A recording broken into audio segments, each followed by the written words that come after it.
33, जहां हम 33% में खुश थे, वहां आजकल के बच्चे 95% पाके भी मौत को गले लगा ले रहे हैं। इतना बुरा वक्त आ गया कि मौत चुननी पड़ी। ये कहानी उस बच्चे की नहीं, ध्यान से सुने, ये कहानी मैं उस बच्चे की नहीं कह रहा हूं, हम सब की भी कहानी है। हम सब के भी जीवन में जब दुख आता है, बुरा वक्त आता है, पीड़ा आती है, तो हम सब भी उसी बच्चे की तरह निर्णय लेने को तैयार हो जाते हैं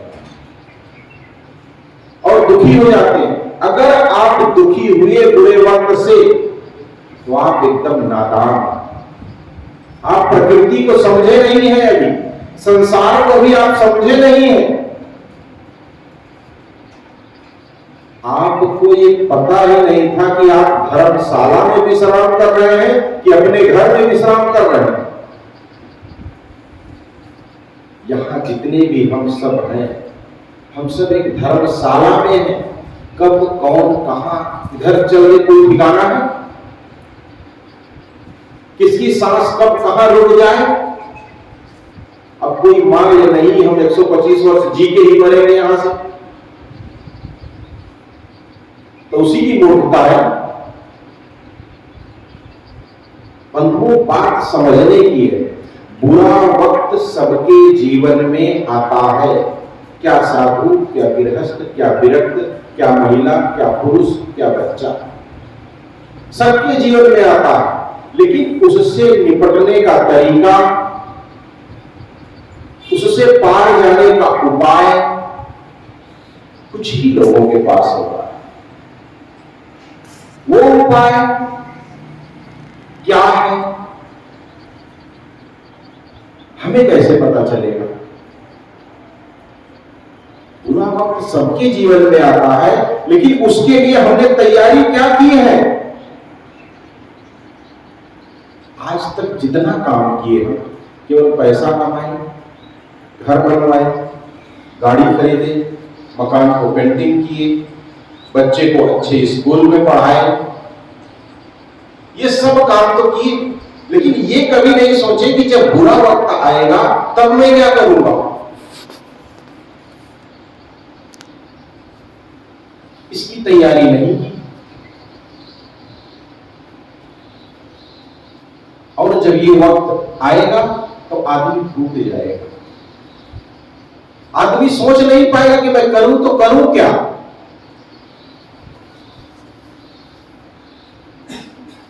बंधुओं, इस बुरे वक्त से निपटने के लिए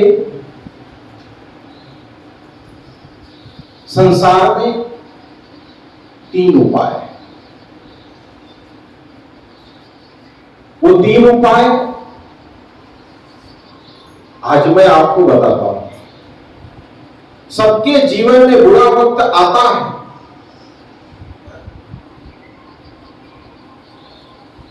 लेकिन आदमी को उससे निपटना नहीं आता है, उससे पार होना नहीं आता है।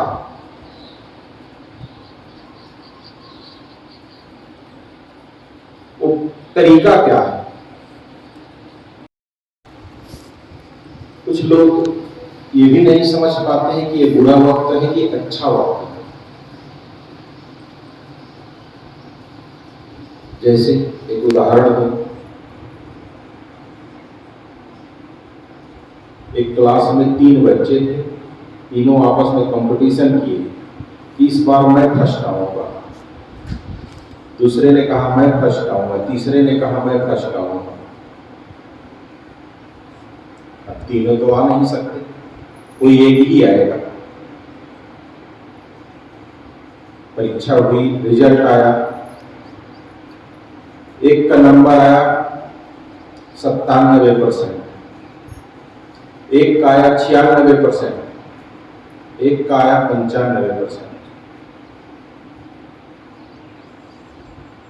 95% वाला बहुत दुखी था,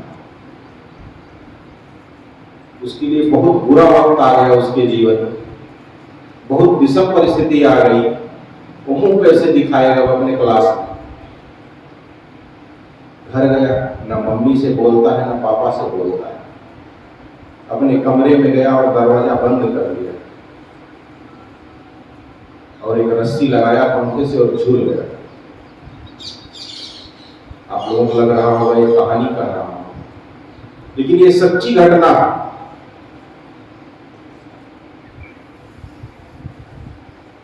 जो भी मेरी आवाज सुन रहे हैं, तो थोड़ा विचार करें, क्या सच में ये बुरा वक्त था वो बच्चे का?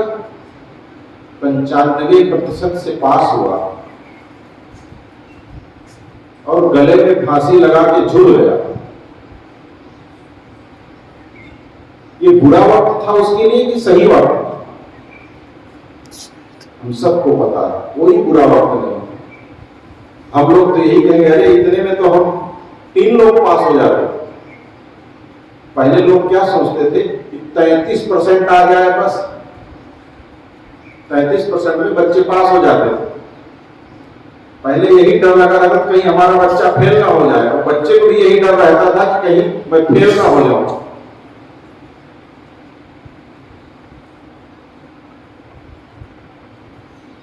मतलब 33, जहां हम 33% में खुश थे, वहां आजकल के बच्चे 95% पाके भी मौत को गले लगा ले रहे हैं। इतना बुरा वक्त आ गया कि मौत चुननी पड़ी। ये कहानी उस बच्चे की नहीं है, ध्यान से सुने। ये कहानी मैं उस बच्चे की नहीं कह रहा हूं, हम सब की भी कहानी है।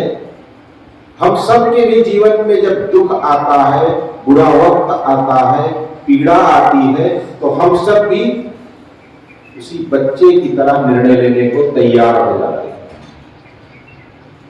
और दुखी हो जाते हैं। अगर आप दुखी हुए बुरे वक्त से, तो आप एकदम नादान, आप प्रकृति को समझे नहीं है, अभी संसार को भी आप समझे नहीं है। आपको ये पता ही नहीं था कि आप धर्मशाला में विश्राम कर रहे हैं कि अपने घर में विश्राम कर रहे हैं।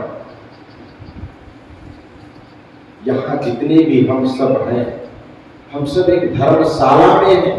कब कौन कहां इधर चल गए कोई ठिकाना है? किसकी सांस कब कहां रुक जाए? अब कोई मान ले नहीं, हम 125 वर्ष जी के ही मरेंगे यहां से, तो उसी की मूर्खता है। बंधुओं, बात समझने की है। बुरा वक्त सबके जीवन में आता है। क्या साधु, क्या गृहस्थ, क्या विरक्त, क्या महिला, क्या पुरुष, क्या बच्चा, सबके जीवन में आता है। लेकिन उससे निपटने का तरीका,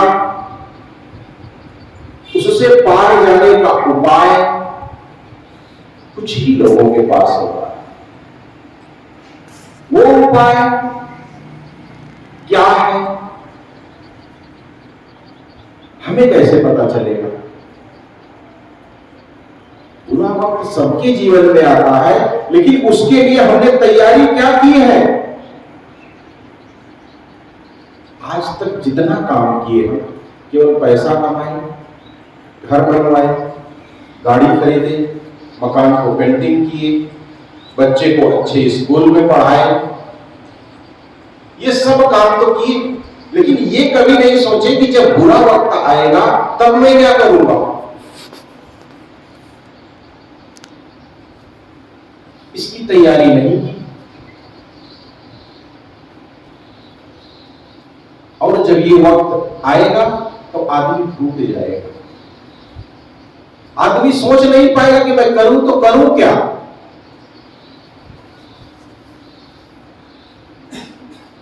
बंधुओं, इस बुरे वक्त से निपटने के लिए संसार में 3 उपाय हैं। वो 3 उपाय आज मैं आपको बताता हूं। सबके जीवन में बुरा वक्त आता है,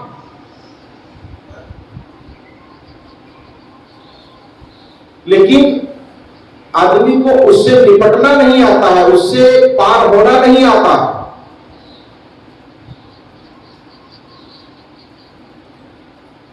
वो तरीका क्या है?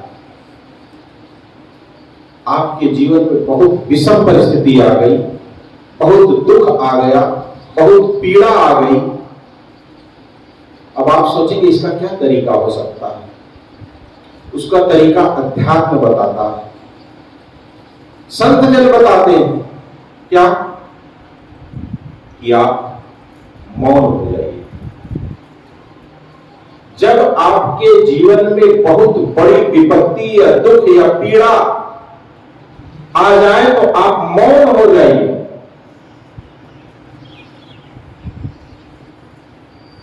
मौन होने से क्या होगा? आपका दुख, आपका पीड़ा, आपकी समस्या, आपका बुरा वक्त जो है वो हाफ हो जाएगा, आधा हो जाएगा। इतनी अच्छी बात है। अगर किसी का बेटा मर गया हो, किसी का प्रिय उससे बिछड़ गया हो, और उसकी पीड़ा को अगर आप आधा कर दें तो कितनी खुशी की बात है। तो बंधुओं, हम आज सीख ले, अगर हमें दुख को, पीड़ा को, बुरे वक्त को टालना है, कम करना है, तो अपने मुख को बंद कर लें, वाणी को बंद कर लें, बोलना बंद कर दें, मौन हो जाए। मौन होते ही आपकी समस्या कम हो जाएगी। लेकिन आप चिल्लाने लगे, हाय मेरा बेटा, हाय मेरे पत्नी, हाय मेरा बच्चा, खूब रोने लगे, खूब छाती पर पीटे, लोगों को आप देखे होंगे गांव में बेहोश हो जाते हैं। होता है नहीं? उसको छोड़ के उन्हीं को लेके हॉस्पिटल भागना पड़ता है। ऐसा क्यों?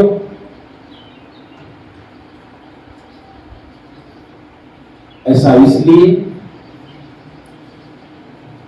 क्योंकि वो मौन नहीं है। अगर वो चुप हो जाए, शांत हो जाए, जो हो गया तो हो गया, उसको तो आप बदल सकते नहीं, अब वापस नहीं ला सकते। आप मौन हो जाए, वो दुख आधा हो जाएगा। संतजन, मैं 3 बताया था ना, एक उपाय और है। अगर उसको अपनाएं तो दुख खत्म हो जाएगा, पीड़ा खत्म हो जाएगी। कैसे? वो दूसरा वक्त है, दूसरा उपाय है समय।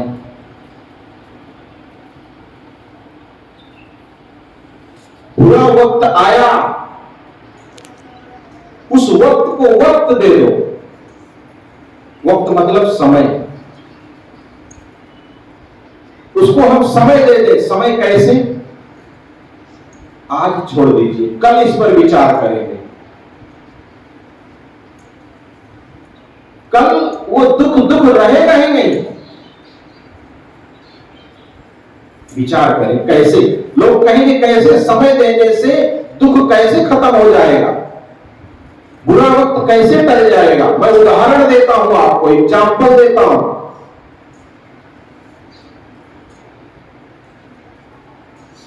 एक आदमी है जिसकी बेटी उसके घर से भाग करके शादी कर ली। आजकल दुनिया में बहुत होता है, बहुत बुरा वक्त आ गया उस व्यक्ति के जीवन में। क्या करे, क्या ना करे, कहां मुंह छुपा ले, खुद मर जाए कि उसे मार डाले, ऐसे सब ख्याल आते हैं।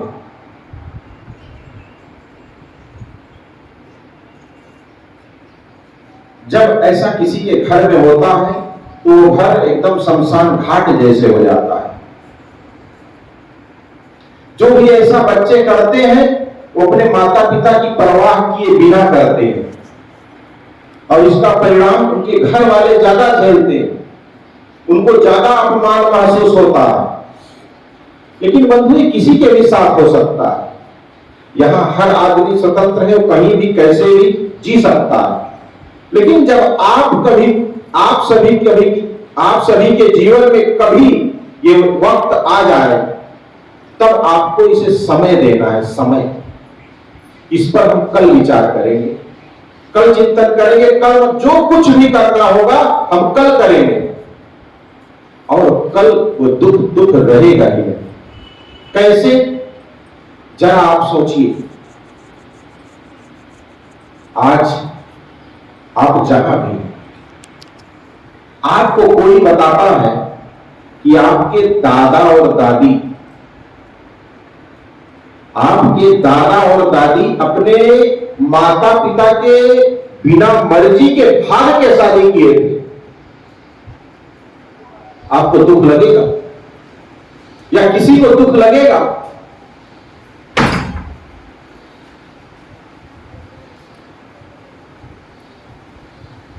नहीं लगेगा। घटना वही घटी है। आपके पिताजी, खुद सोचिए, आपके माता और पिताजी अपने माता पिता के विपरीत जाकर के शादी किए थे, मतलब भाग करके शादी किए, बिना मर्जी के उनके शादी किए।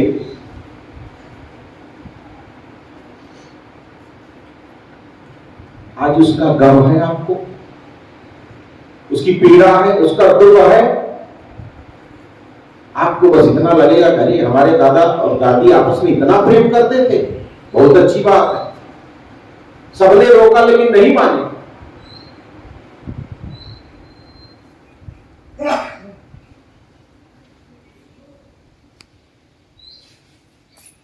कहने का मतलब कि जब समय गुजर समस्या रह ही नहीं जाती, वो दुख दुख रह ही नहीं जाता है,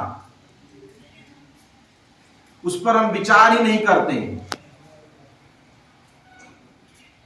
उस पर हम चिंतन ही नहीं करते, सोचते ही नहीं है।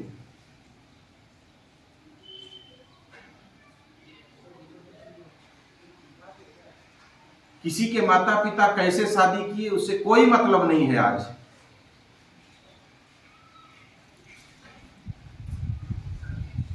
चाहे वो भाग के शादी किए हो, चाहे अपने माता पिता की मर्जी से शादी किए हो,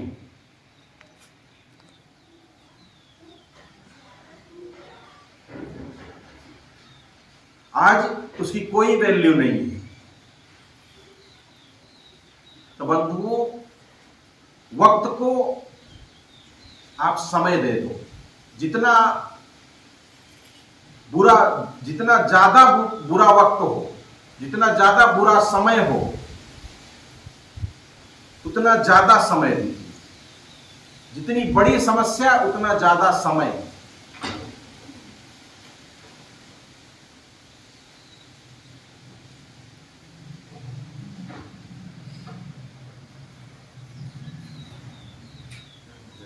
सुख में परिवर्तित करना, मतलब दुख तो है लेकिन दुख को सुख में बदल दें। ऐसा भी कोई उपाय हो सकता है?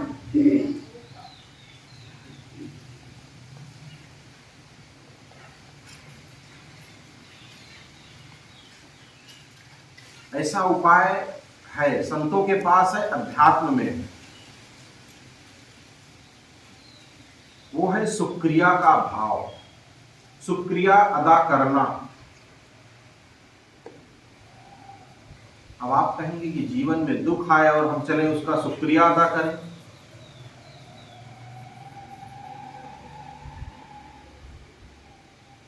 शुक्रिया का मतलब गुणानुवाद, प्रशंसा।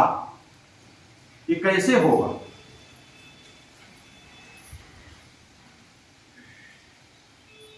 एक आदमी बाइक से टक्कर मार के गया, आपका पैर टूट गया, आप बेहोश हो गए, आपको हॉस्पिटल ले जाया गया। 2 दिन बाद आपको होश आया, प्लास्टर चढ़ा है आपके पैर में। आप सोचते हैं ये कैसे हुआ? किसी ने बताया कि आपको एक बाइक वाले ने टक्कर मारी और आपका पैर टूट गया। आपको बहुत गुस्सा आया, आप खुद छटपटाए, बाइक वाला मुझे मिल जाए तो मैं बताऊं, खूब गाली दिए, खूब उल्टा सीधा कहे। संत जन कहते हैं कि आप शुक्रिया अदा करो। अब इस स्थिति में शुक्रिया कौन अदा करेगा भाई? गुणानुवाद कौन करेगा? लेकिन आप भी जब समझ जाएंगे तो करेंगे। बस देरी है बात को समझने की। आप बात समझते कब है? जब बगुला बैठ जाएगा तब, जब भौरे उड़ जाएंगे तब, काले बाल सफेद हो जाएंगे तब, कान से सुनाई देना बंद हो जाएगा तब, आंख से दिखाई देना बंद हो जाएगा तब। ये हमारे ऊपर है कि हम कब समझते हैं। क्या समझना है कि अगर उस बाइक वाले के पास अगर ट्रक होता तब आज आपकी क्या दशा होती? जिस बाइक वाले ने आपको टक्कर मारी, आपका पैर टूटा, अगर वो आदमी ट्रक चलाता होता, उसके पास ट्रक होती और नशे की हालत में आपको ट्रक से टक्कर मारता, तब आपकी क्या हालत होती?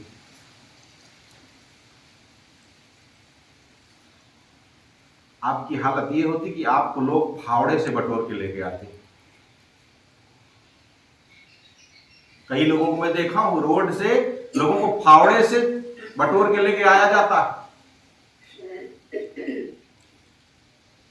तब आप नहीं रोते, तब आप उस बाइक वाले को गाली नहीं देंगे, तब आप नहीं कहेंगे कि वो बाइक वाले को लाओ अभी 2 हाथ लगाता हूं उसे। शुक्रिया अदा करो कि उस बंदे के पास ट्रक नहीं था, आपका पैर ही गया, बच गए। आप बताइए सौभाग्यशाली कौन है? जिसको बाइक ने टक्कर मारी कि जिसको ट्रक ने टक्कर मारी? चोट लगी, एक तो खत्म हो गया, एक बचा। आप यही कहेंगे ना कि जो बचा है वही सौभाग्यशाली, वही जीवन सबसे अच्छा है। दुख उसको भी हुआ है, लेकिन अब वो दुख सुख में बदल गया, अरे मैं बच गया। एक बस पलटी नदी में, हरिद्वार में, उसमें से एक आदमी बच गया, उसका पैर भी कट गया, हाथ भी कट गया, दोनों कट गए, फिर भी वो कह रहा है मैं सबसे बड़ा सौभाग्यशाली हूं। आप क्या करेंगे? रोएंगे? आप भी सौभाग्यशाली हैं यही कहेंगे, लेकिन ये तब कहेंगे जब अध्यात्म को सीखेंगे, अध्यात्म को जानेंगे, सत्संग को जानेंगे और संतों के विचार सुनेंगे तब। इतना बड़ा दुख, इतनी बड़ी समस्या, इतना बुरा वक्त कि किसी के हाथ और पैर दोनों कट गए हो एक्सीडेंट में, लेकिन उसे जब पता चलता है, जब होश आता है कि उस बस से केवल मैं ही एक बंदा हूं जो बचा हूं, बाकी सबके सब मर गए, तो आदमी खुशी से झूम उठता है। भगवान हमसे कुछ और अच्छा काम करवाना चाहता है या और अच्छा कुछ दिखाना चाहता है, प्रकृति कुछ और हमसे अच्छा करवाना चाहती है, इसके लिए शायद मुझे जिंदा छोड़ दी, और कुछ परोपकार और धर्म करने के लिए शायद मुझे जिंदा छोड़ दी। तो बंधुओं, जरूरत है कि वक्त को समझें, और अगर वक्त को आप समझ लिए तो आपके जीवन में कभी भी दुख और समस्या और पीड़ा आएगी ही नहीं। आप हमेशा सकारात्मक सोचेंगे, जो मिला है वो बहुत है। अगर ऐसा सोच लिए तो आपको दुखी कोई कर ही नहीं सकता।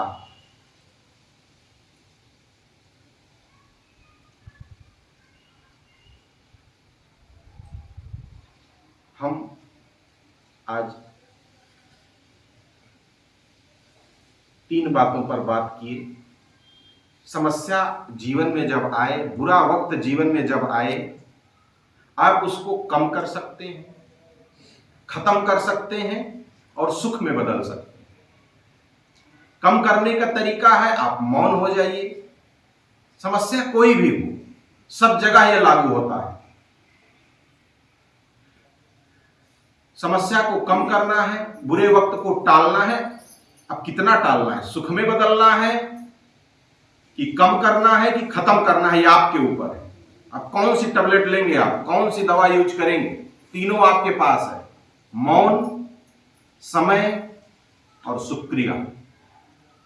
मौन होने से दुख आधा हो जाएगा। समय दे देने से, आज नहीं कल करूंगा, 10 दिन बाद करूंगा, 4 साल बाद करूंगा, इस पर 4 साल बाद विचार करेंगे, दुख खत्म हो जाएगा। शुक्रिया अदा करना, जो मिला है बहुत है, बच गया इतना ही काफी है, वो दुख नहीं रहेगा, सुख में बदल जाएगा। बस इतना ही कहकर मैं अपनी बात को विराम देता हूं। बोलिए सदगुरुदेव की जय।